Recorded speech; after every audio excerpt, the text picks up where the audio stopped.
नाना पाटलांच्या नावानं काही कथा यायला लागल्या. म्हणजे कशा की नाना पाटील गुप्त होतात, एकाच वेळेला 4-5 ठिकाणी नाना पाटील दिसतात किंवा असे अनेक त्यांच्या नावानं काही यायचं.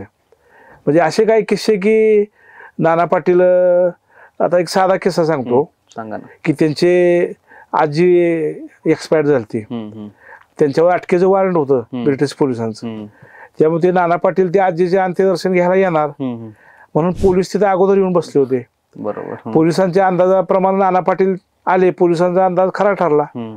आल्यानंतर मग नाना पाटील आत वाड्यात गेले, त्यांनी त्यांच्या आजीचं अंत्यदर्शन घेतलं आणि ते घेतल्यानंतर अंत्यदर्शन त्यांनी आजीचं जे त्यांच्या जी मृतदेह होता तो एका ह्याच्यामध्ये गुंडाळून बैलगाडीमध्ये ठेवला आणि लाकडाची जी गाडी होती म्हणजे ठेवायला लावला तिथल्या भावकीतल्या माणसांना.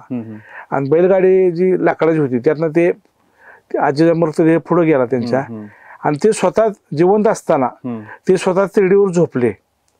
गुलाल वगैरे टाकून घेतला अंगावर, कारण तिकडे प्रथा आहे की प्रेताच्या अंगावर गुलाल टाकायचा. आणि मग ते खांद्यावरून निघून गेले. पोलीस वाड्यातनं बाहेर पोलिसांची नजर शोधत होती नाना पाटलांना.